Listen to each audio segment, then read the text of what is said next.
You're listening to the We Are Libertarians podcast network. Find all of our shows at wearelibertarians.com. Okay, what do you think is more horrifying, Derek? This chick or the witch from Left 4 Dead? Oh, this chick. She got nails in her face.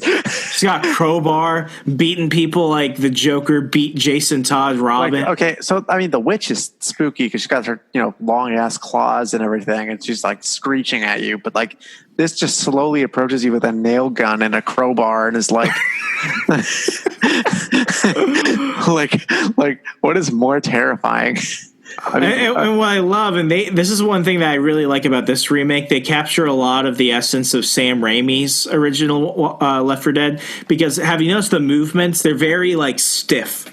And that, to me, that's almost more horrifying than if they were, like, super fast. No, because see, here's the thing. They're slow zombies with some sort of intelligence. That's the spooky part.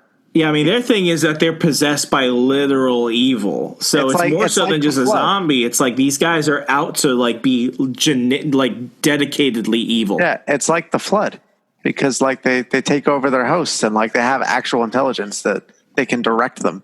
Zed, what would you be more terrified of, encountering this chick or the witch from Left 4 Dead? I'd say the witch. Because the thing is, the witch from the Left 4 Dead can actually call upon a horde of zombies to your location. That's actually very true. So you'd rather deal with Nail Face right there? Yeah, because isn't the witch, like, really fast too? Yeah, but this chick's got a nail gun and a crowbar. But if you got a real gun, problem solved. But what if she has a real gun? Not a FUD gun. Well, I don't know. If it's at close range, maybe, but long range, I don't know. She doesn't have steady hands. I think this is the most 2020 thing that could happen. Somebody goes camping to get away from the cities. They're all quarantined, locked down, dealing with riots, and then Nail Face. Yeah, they opened up the Necronomicon. They're like, "Oh, look, somebody left a book here. I wonder why it says don't open."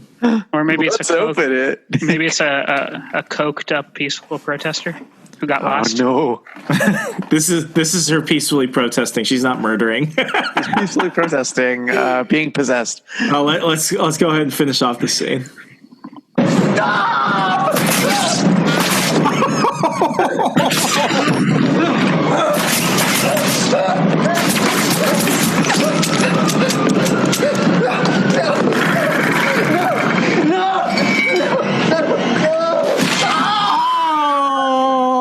Pause it.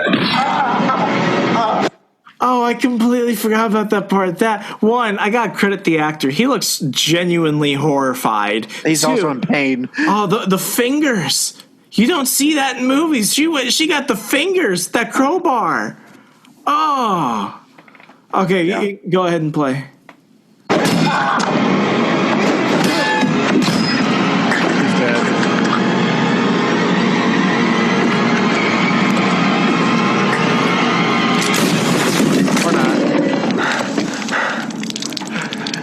Take her out.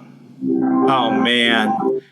I've seen this film probably like 7-8 times since we first watched it in like 2014, 2015. I gotta say, I still genuinely get like freaked out. Like, this stuff still shocks me. Evil Dead. Okay. Now it's time for Resident Evil. Oh, there you go. Gotta loop it. Yeah, so... Resident Evil. So basically the series is like your typical zombie game. It was from Japan. But basically the gist is that there's this pharmaceutical... You know how I feel about those Japanese games, Ed. Yeah, I mean, they got some pretty... His days at GameStop has scarred him for life. Yeah. But basically the story is that there's this pharmaceutical company called Umbrella, which accidentally released this strain called the T virus, which turns... This sounds oddly familiar. Yeah, basically it's a virus that turns people into zombies, and you play as in Resident Evil 4 you play as Leon S. Kennedy, who is basically a Secret Service agent working for the president, and he's supposed to go save his daughter who's been kidnapped by a bunch of cultists. And Leon S. Kennedy is actually the main character in Resident Evil 2, which we'll talk about. He was on the ground during the first T-virus incident in Raccoon City. So if you want to play the trailer. to Resident Evil 4. Yeah, so basically he's going into Spain in some region to rescue the president's daughter from a bunch of cultists who injected themselves with this virus.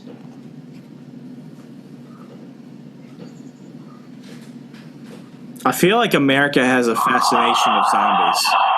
We do. It is too.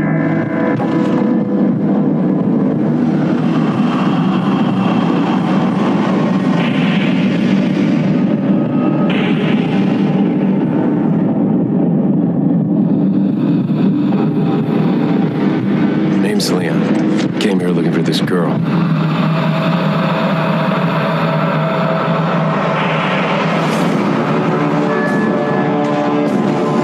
Who are these people? ¡Se freeze! Vaya por detrás. What are we gonna do, Leon?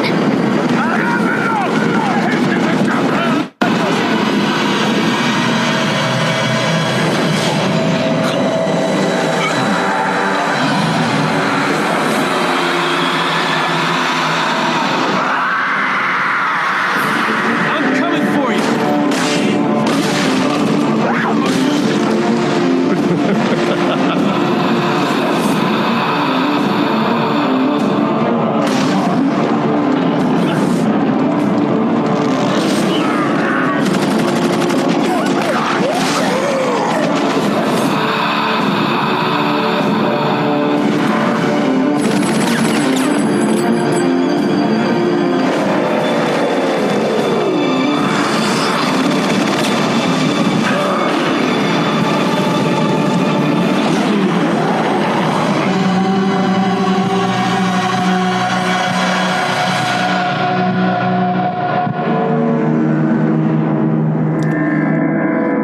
I gotta say, compared to all the other zombies we've seen, these seem kind of generic. Well, so basically, they infected these villagers with the T virus. So the villagers you encounter in the beginning are like first stage enemies with the T virus. So That's why they're not like, breathing fire and shit. Well, yeah, So, I mean, like, you saw it- some it- like giants and other things. Yeah, so like it only affects their brain. So basically, the brain's telling them kill you because it's really cool because like that virus, you still have intelligence, but you're also rabid at the same time. The later enemies, they'll start to mutate their bodies and stuff. Oh, so it's like an evolution type of thing. Like you begin to see them like really descend into zombiehood. Yeah, pretty much. And the gameplay in this is like you can't shoot while moving. You have to like stand still and use when you aim, there's a laser on your gun, and you have to put that laser pointer on the enemy and shoot. So it adds an added level of difficulty and like stress. Seems very arcadey. Yeah, it's like it's like your typical. I mean, it's not typical, but it's like a survival horror game from like the mid 2000s. If we go to the Resident Evil 2 trailer real quick, I think we're going to knock out both Resident Evils. This is a remake of the original game it came out in the late 90s. But I feel like this has just been around forever. It has. And they basically remade the game from the 90s with like a new game engine and new gameplay and stuff. But this is basically the story in this game is showing how this whole thing, all this virus started. Are the films and the games like are the movies like straight from the games, or are the movies different than the games? So the movies are loosely based on the games. Yeah, like the Resident Evil movies exist. I've actually I saw the first one. Well, I saw that on Sci-Fi. I don't think I've watched any of the others. I think the one I always saw was the one where they have like the small 2-seater plane and they land on top of that hospital building with that group of survivors.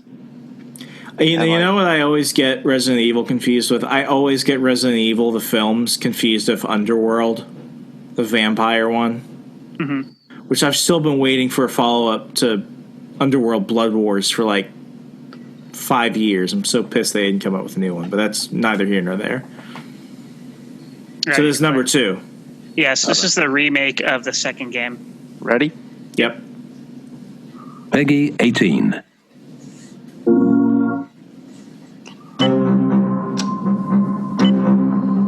2010, the good old days. Yes. It's just that 2020 wasn't accurate. Like it. I hadn't been able to sleep since that night. And a fucking sinkhole in the city. You gotta stay strong. Don't give in to fear out there, right? How did this happen? Send reinforcements! No! Wait! Hurry up! Get off! Get off!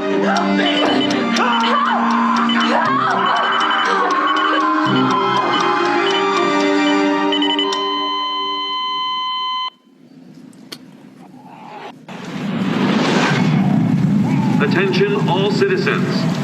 You are advised to take shelter at the Raccoon City Police Station. Yeah, like I want to be there. Yeah. Attention all citizens. Run. You don't understand. The situation's worse than I thought. This may be a one-way ride. So be prepared, Leon. I got multiple games left. They need to make a franchise out of me. Okay. Oh, she dead. Tell me everything. Right from the start. It's Umbrella's fault, this whole mess. But we never meant for this to happen. Dr. Birkin, you'll come along with us quietly. I'm not handing over anything!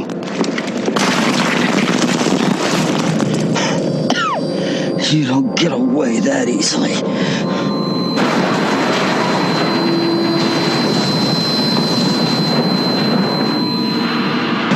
whole place is coming down. Hand over the sample. It'll be all over soon. You don't know what you're up against. I have a pretty damn good idea. Clear, get out. Get out now!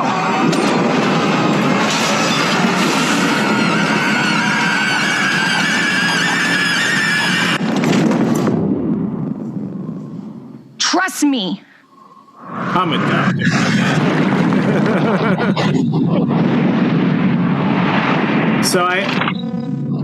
So like, is it just a virus? Because some of those things look like they're the demons from Doom. Is there anything else that plays into it? Each strain of virus like mutates the body differently, so they're strong. Like some strains are like stronger than the others. Okay. But basically, Resident Evil 2 is like it shows basically how all the games got their start. Like it started from this game. Okay, so number 2 is basically the first part of the whole story. Yeah, pretty much. So Resident Evil 1 takes place chronologically after number 2. Yeah, so Resident Evil 1 takes place in like some sort of like haunted mansion where they're doing like secret experiments with the T-virus first. And Resident Evil 2 is when the virus releases out into the general population. So like the movies, like they take place in the Resident Evil world, but they don't have anything to do with the stories of the Resident Evil games? Yeah, pretty much. Okay. Yeah, because like, God, I forgot the name of that female protagonist of the movies, because I know there's like, is there any like Mia Djokovic or something? Mia Djokovic. Yeah, that's the actress. Yeah, what was her name? I forget her name. Whatever. Yeah, those Resident Evil-y name, like Leon. But yeah, she's a badass. We get it. She's Sarah Connor. Pretty much. I mean, there's not really much to talk about unless you guys played the games. But I mean, it's good to give Resident Evil a mention because, like, that's one of the popular horror games. So it's been around forever. I feel like this game has been, it's been celebrated and played across many years. So I mean, it definitely says something to staying power. And I'm already seeing a trend here. Like we were picking these movies and films. Not randomly, but we were picking the stuff that really sticks out. But it's like a lot of it is zombie oriented, and I wonder if it's us, if it's consumers saying we like more zombie products, or if it's like the game companies in the movie saying we want you to like more zombie stuff. I feel like zombies are part of American culture. So, I think there's this general idea in us that, like, we expect this to come, therefore we want to prepare ourselves, but in like a way that is also escapist in a sense. Like I don't genuinely think we're gonna have a zombie outbreak anytime soon. It's just not possible. I mean, unless this is a year from now, 2021's better worse than 2020. But like I think, I mean, I agree with Zed. There's something uniquely American about zombies. I wonder if other countries and other cultures have the same fixation on it as we do.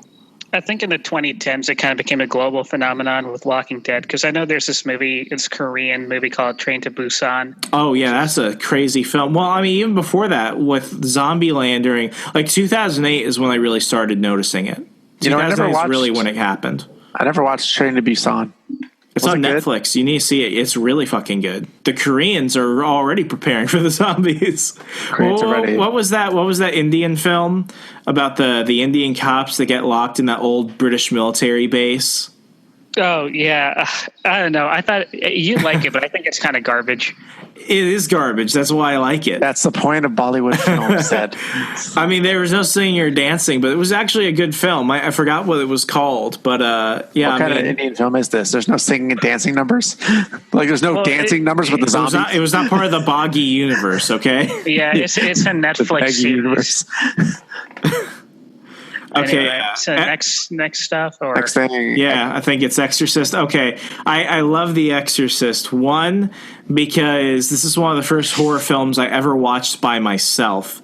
Two, as a ghost hunter, paranormal investigator myself, this has always been what, others have always described as like the most accurate horror film, because apparently the book that inspired the film, The Exorcist, was also based off some real life exorcisms. According to a lot of people within like the Catholic Church and stuff who has performed exorcists, they say while the film The Exorcist is not necessarily accurate, it covers a lot of the things that you see in real world exorcisms if you believe in that stuff as I do.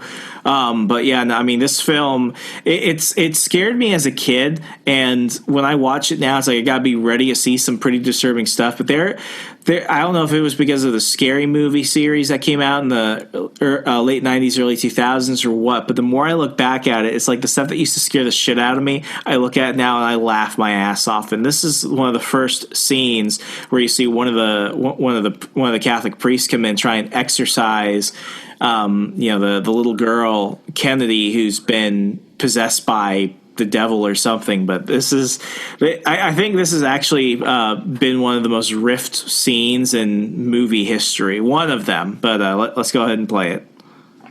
In the face of the enemy. Let the enemy have no power over. And the son of iniquity be powerless to harm. Your mother sucks cocks in hell, Paris, you faithless. Just that scene. It's like there's nothing else to say. It's just stuff like that. That used to freak me out when I was like 11, 12. Now I look at it and I'm like, oh god, that is genuinely funny. Have you guys ever seen The Exorcist before? No, I haven't. I'm not a big horror. I mean, I am into horror movies, but I'm into the slasher films. I hear you. What about you, Derek? I like horror movies to a degree. I need to watch them with friends though to enjoy them. Like I'm not going to sit down and be like, oh, I'm going to watch this horror movie by myself, because I just have never decided to do that. Because I'm the kind of person who analyzes the whole movie and, just ruins the fun of it. And I'm like, oh, these idiots, they're just sitting here. Why aren't they running out and going and get their guns or like whatever? And I'm yelling at the screen telling the characters what to do, because clearly I know better and from an outside perspective than the people experiencing this horror in front of them. I feel like that's a lot of things. Like why I hate Texas Chainsaw Massacre films. Like there are just so many moments where you're like, these people deserve to die just because they're so freaking stupid. Yeah, exactly. It's just like you just yell at horror movies and there's like, and then I end up laughing more than I am scared, because I'm just like I can't believe they fell for that, or like stupid shit occurs. One of my favorite films, and we're not gonna get into it today, but like one of my favorites is Jeepers Creepers 2, where it's all the kids who are trapped in the school bus. and Jeepers Creepers is like picking them off one by one. That's the one film where I think they notice all the other things that other horror films were annoying people about. The same stuff that you mentioned. It's like, why did you fall down? Why did you go there? Why didn't you get, weapons and stuff like that? Jeepers Creepers 2 is the one film where they kind of address all of that, but they do what the audience would do, and they still show that, yeah, Jeepers Creepers is going to fucking kill you. There's nothing you could do. So that's over. Yeah. All right, what's next? Next is Alien. Okay. Yeah. I gotta be honest. Who did this film? It was Ridley Scott? Yes. I didn't like the first Alien. I liked it. I get why it is the way it is. Like, it's a very slow pace. But, like, when I watched it for the first time in high school, I think it was junior year, I watched the first Alien. I just remember, like, hours went by before you got to the most infamous scene in the film. And because of that, it just bored the hell out of me. The thing with Alien, it's the buildup, but also I think Alien was one of the first really successful sci-fi horror genre of movies. I don't think anything had been done like this before. Yeah, and this was technically an indie film too. Yeah, and if you look at the screenshot right here, one thing I really love about movies and movie making is set design and costumes. To really make you believe that you're in this fictitious world.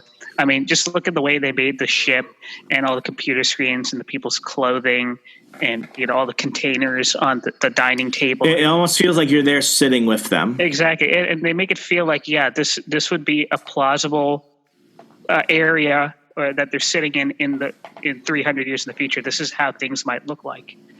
And the build up to the film, I think that the scene we're going to watch right now, when they filmed this scene, none of the actors knew what was going to happen. So, what? Yeah. So all the reactions from the characters is genuine fear. Oh, wow. So did they know what was about to happen, or were they just told something's going to happen and you just need to react to it? Exactly. So just like, do your lines and everything, act like you're having breakfast or whatever. And I think that the guy who gets the chest popper, only he knows what's going to happen, but nobody else knows what's going to happen. So they get their genuine fear reaction. Oh, wow. I feel like I'm going to see this for the first time with new eyes again. Yeah. So watch the characters' reactions of when it happens. Pause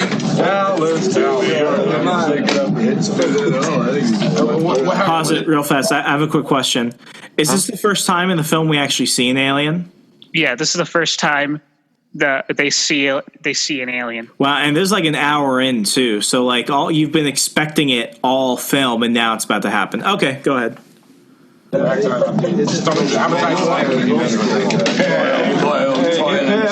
rubbing the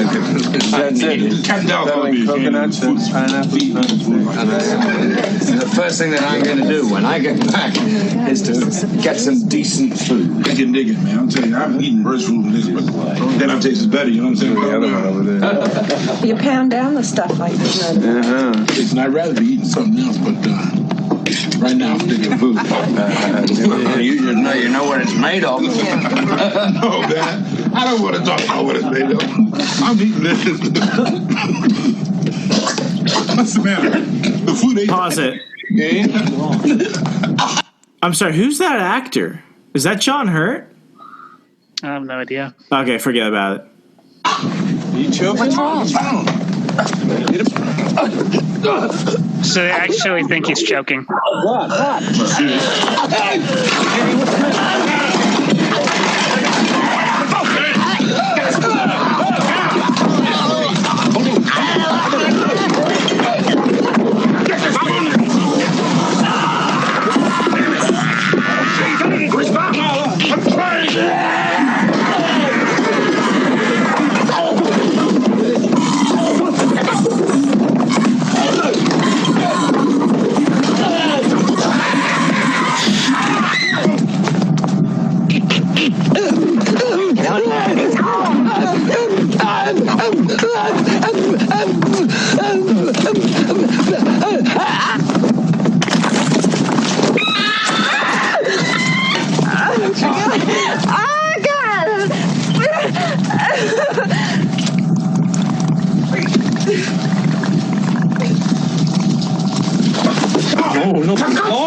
I had a chance.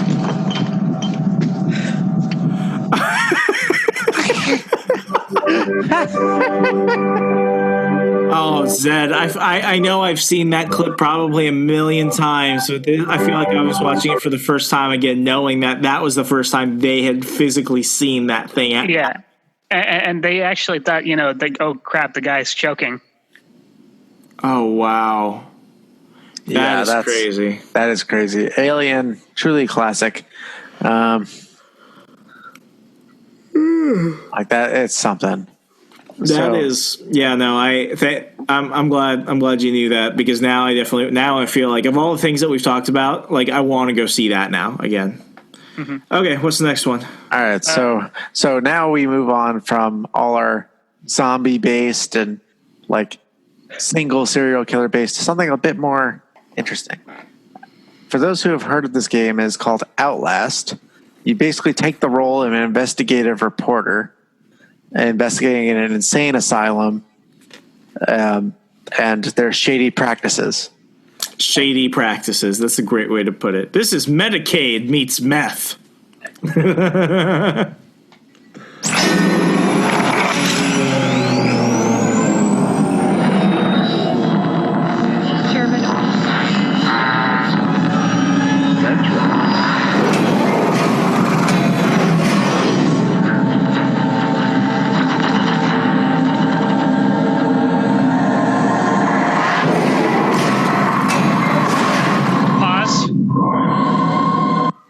This is basically your TV show Remso, but if it went horribly wrong.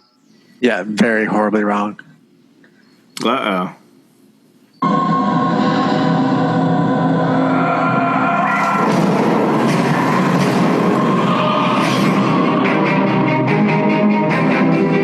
Pause it. I will tell you that and there's some behind the scenes stuff. Most of the time when Ryan and I and the rest of our film crew go to a location, one or all of us have actually gone there before and checked it out. There have been several occasions, I think in the first episode of season 2 of The Witching Hour, that day in which we filmed was the first day we were there. That was the only time I think I've ever been on a location and I've actually felt that there might actually be other people in the building. And I've got to say, like right now, I've got goosebumps on my arm. This is always one of those things that I'm glad has not happened, but it's like a deep fear of mine that I'm going to go to an abandoned or haunted location, especially in the case of some of the ones we went to where there have been murders and stuff. And I'm genuinely afraid that there's going to be somebody else there. So this actually bothers me to my core. Well, just don't be like this guy who only brings the camera. Like bring a gun too. Oh, Ryan, I won't get into too much detail, but let's just say we have had some occasions where we've dealt with like homeless people. Mm-hmm. Ryan, he filmed an episode. I wasn't there for this one at the Lord Baltimore Hotel, and him and our cameraman Brian Sujanan, they almost got into a fight with a homeless man outside. And there was one occasion where they were filming in Gettysburg, Pennsylvania, and they think they encountered some people performing satanic rituals on the battleground property, and we've taken into account. We have more than enough conversations where it's like, what do we need to make sure we can defend ourselves just in case? Because so far it's never happened, but there have been at least the homeless person, the Satanist, and then the one crack house in York, Pennsylvania, where we went there and we're like, we cannot be the only people in this building. There's got to be somebody else here. So yeah, Zed, that bothers the living shit out of me. That is actually one of my genuine fears. This game might actually make you uncomfortable. Oh God, I've not played this one. Because this game is related to kind of what you do, investigative journalism. Yeah, but and this has to do with MK Ultra stuff and like Nazi research and like. Well, yeah, I mean that's the thing about the beginning of this. Like Operation Paperclip was a real thing. MK Ultra was a real thing. Yeah, so like watching this, I'm like, this isn't just a video game. This their homework. Yeah, this game bases itself obviously the situations are fictional probably, but allegedly, but they make a game out of it. So you'll see in a second.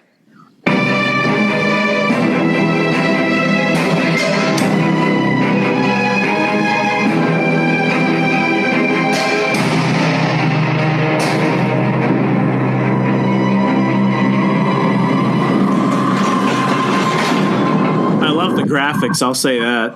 Oh yeah, no, it's a great looking game. When did this come out? Like 2017, I think. No, it was very. 14. Okay, I know the Outlast series was recent, and there's an Outlast 2, and I think it kind of Outlast 3 as well.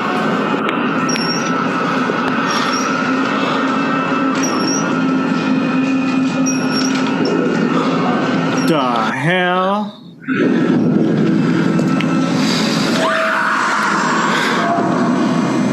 So basically, it's a stealth horror game.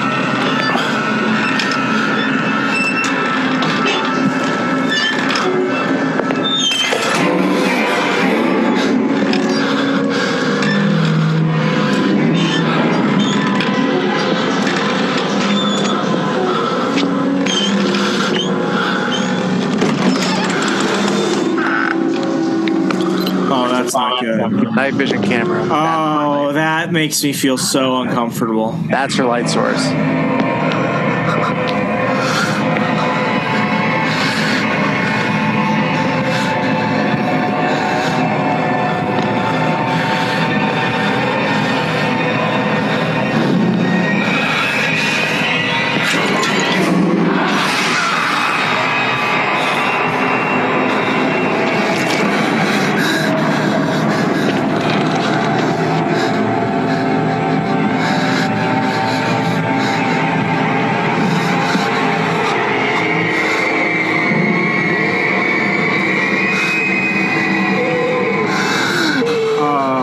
God, is that guy still alive? Yeah. Oh, shit.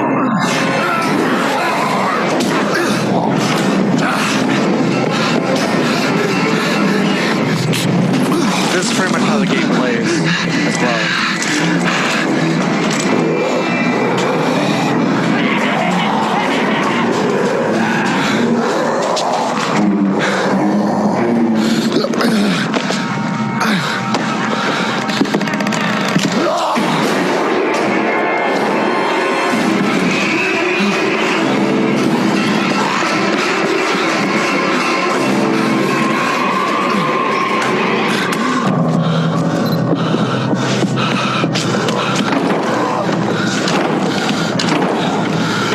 Like hiding under the bed's not do anything. It does work.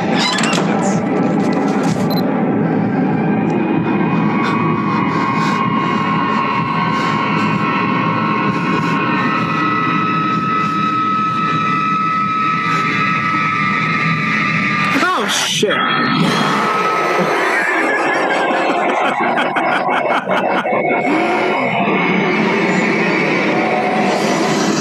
So yeah. Oh man, that actually got me. So basically, you have just a bunch of encounters with, insane people who live in this building. What's the goal? Is it to get out of the house, or is it to find something? No, it's like you enter through like a window or something normally, and then you get wrapped up, and you're just investigating, filming everything as you go.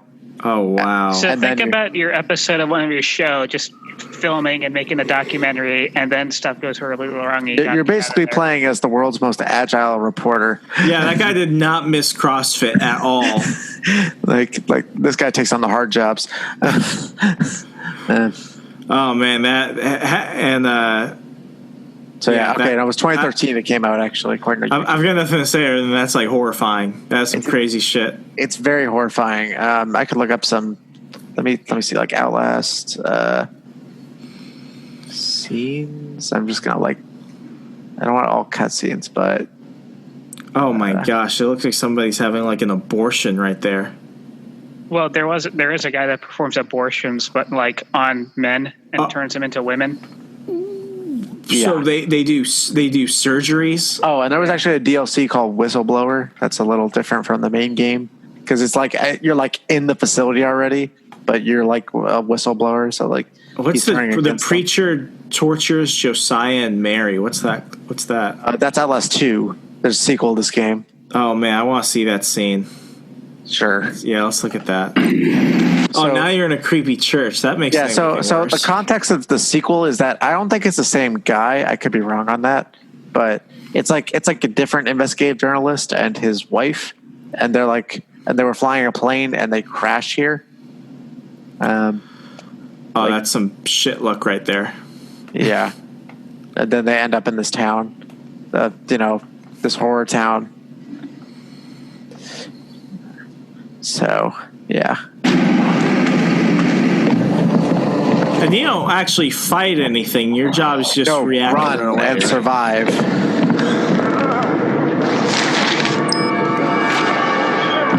And like there are notes you can find, read stuff.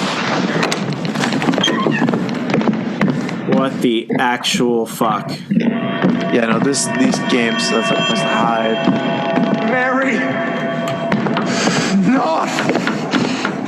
Who's there? Who are you? My name's Blake. The outsider? The father? I'm not anybody's father. I just... Kill me! You have to kill me! North is coming back. With Mary. He'll hurt her and I'll talk. If you kill me, he won't have reason to hurt her. Please.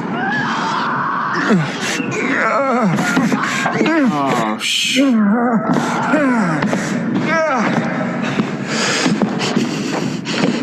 Dude, run. Yeah, no. That's like, I mean, you're playing, it's like... Hi, bitch. Get in the confessional.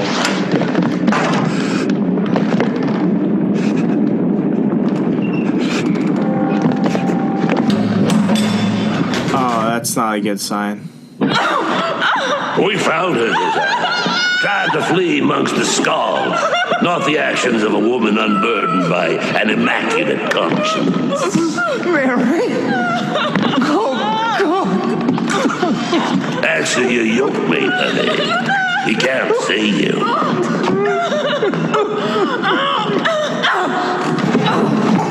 It's me, Josiah.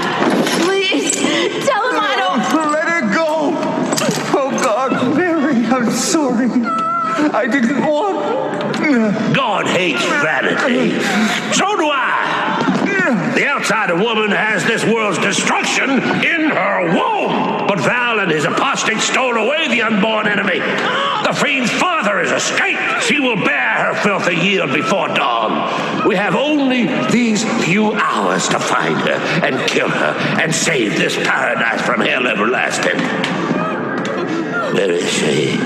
Where did Val take her? I can't. This is for you, Josiah. Make the woman scream. Oh man, they've got her on one of those medieval torture device stretching things. Yeah. Where's the woman? The womb that harbors the Antichrist. This guy's just like, good luck in my good angles. Strengthen the rebellious angel. I have no fear. Enemy of my enemy. Enemy of my enemy. Enemy of my enemy. Tell Josiah to make it safe. God ain't got ears for simple laws. Stop! Oh, God, please! Where is the woman? Where did Val take her? Stop! Stop! I'll tell you! I'm sorry, Mary. I'm so sorry. Where is the woman? The mines of the mountain. Val has her in the mines. You'll never get her back. Not before the birth. We are the hands of the Lord. We cannot fail. The world dies screaming. Thank you, Josiah. God and That's Americans. Oh. Shit. Give the woman rest.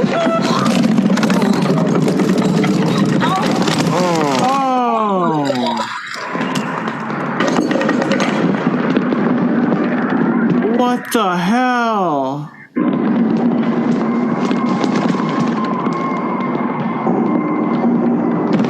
Okay, I've got to say, there is more intensity in storytelling in video games these days than any film. Yeah. Imagine running into something like this in your escapades. I would have started running the moment I start seeing people dying. Yeah. Like, and you also have to like scavenge for batteries because apparently batteries are around insane asylums because like there's batteries for your camera whenever it runs out of night vision. Oh my gosh! Yeah, no, this is so screwed up. Okay, yeah, no, now. We should end on a lighter note now. Yeah, we'll end on the light notes because that honestly, that's like Outlast is a really good series. If you ever want to look into it more, RJ, I just recommend watching like a Markiplier play through it or something, just because that's less intense. I feel like I'd rather watch these games than play them personally. Oh yeah, 100%. Yeah, I can't play these games. I can't do it. Like I just say watch like Markiplier or something. Yeah. I don't care who you watch, but yeah, Outlast. Okay. Let's go on to the next one. Okay, this is probably notes. This is probably my Halloween tradition. I usually watch a couple of films pretty regularly instead of just new ones. But Shaun of the Dead, like my gosh, Shaun of the Dead is like this is my happy film. This is the film that I watch when there's nothing else on TV, and I feel like this is probably. I personally believe this is probably the best zombie film ever made because what it does is it takes all the concepts and archetypes of a typical zombie story and it really just makes it out to be the joke that they typically are, while at the same time also being scary at certain points. Where we're at in the bar scene, this is towards the latter end of the film. A lot of the main characters have died, but this is one of those moments where you really wonder, like, one, if you and your friends were together during a zombie outbreak, could you work together? And two, like, what would you do if you weren't prepared for this stuff to happen? What if you don't have guns? What if you don't have knives? Nothing. Yeah, you're just kind of living, running. Best you can do.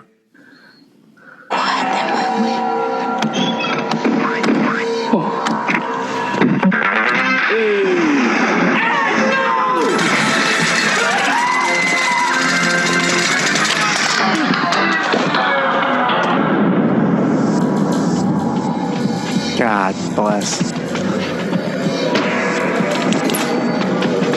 Damn it, military industrial complex oil. Okay, pause it. We can. Okay, I didn't want to say it, but you just went ahead and said it. If the four of us were working together to get out of a freaking zombie apocalypse, I feel like Doyle would do something to cause us all to die. That would be it. I wasn't gonna say it. Sean, we love you, but you would be the one with your phone. It's like, oh, you decided to keep your ringer on. I won't go to silent mode. Guys, I need to check my Snapchats. There's gotta be tons of zombie pics right now. Oh my gosh, yeah, like he's got rule number 1 down of Zombieland. He's got cardio, but like, that's it. Yeah, like he would pull an Ed. Yes, he would. I'd be too paranoid to touch anything. Oh my gosh. Okay.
Oh my gosh. I love that film, but what that just showed me is what I've been thinking for a while. Like, if a zombie outbreak happens, I don't want to be near a major city.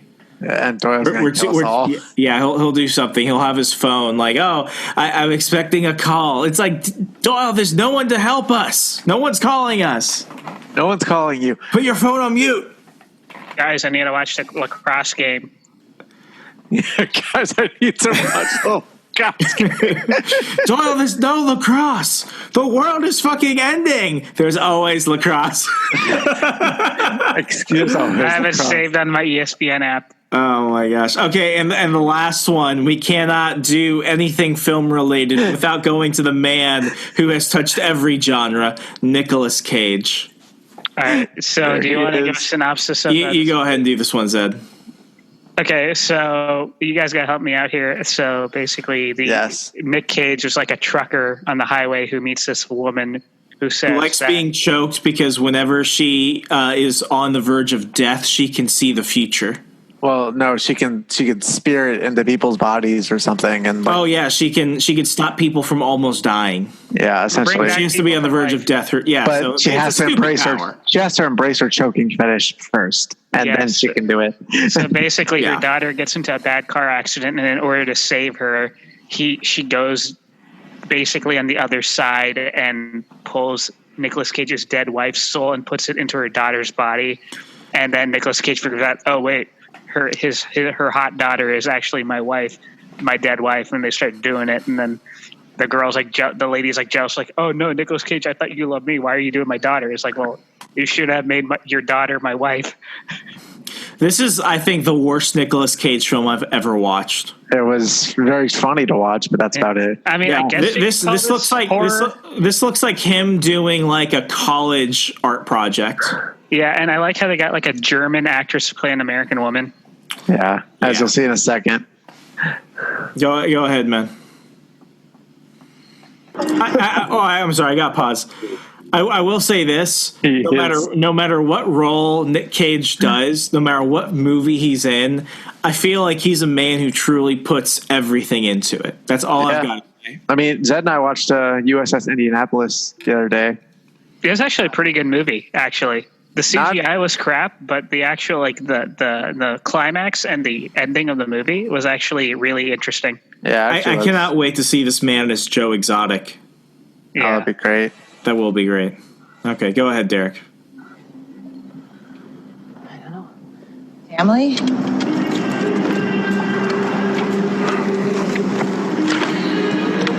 Wife and daughter, you like? Oh, beautiful. Oops, they're dead. Sorry. Can we play that back one more time? Your daughter. It's just no one can be who Nick Cage is.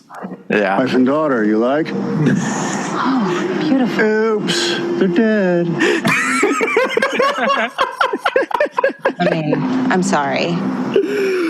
Oh man, Nick Cage is such he is truly a national treasure. No pun intended. National treasure. Pun fully intended. Fully intended. Like, my gosh.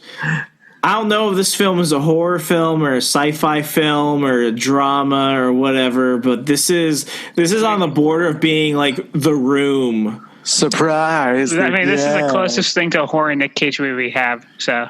Yeah. I think. Yeah. Nick Cage. I think we should finish the scene. Yeah, let's just go ahead and just take it home. Isn't Nick Cage going to be in Five Nights at Freddy's?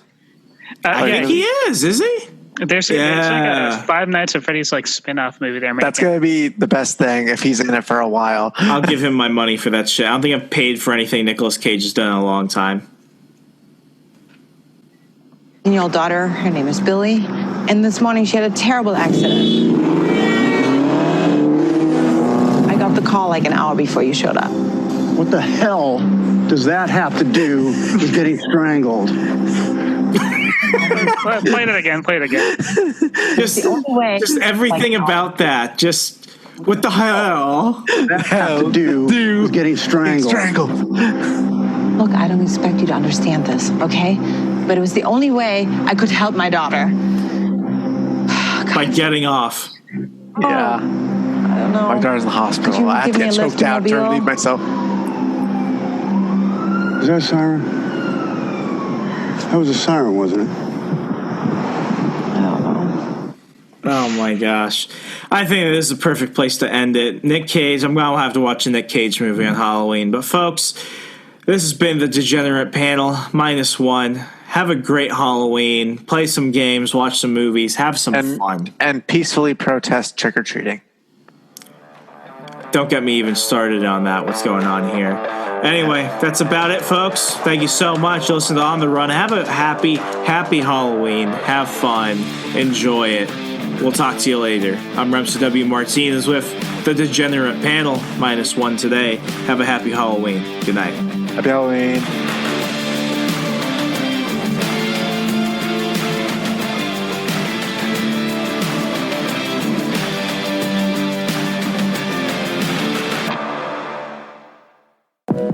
Check out our other shows and more from the We Are Libertarians network at wearelibertarians.com.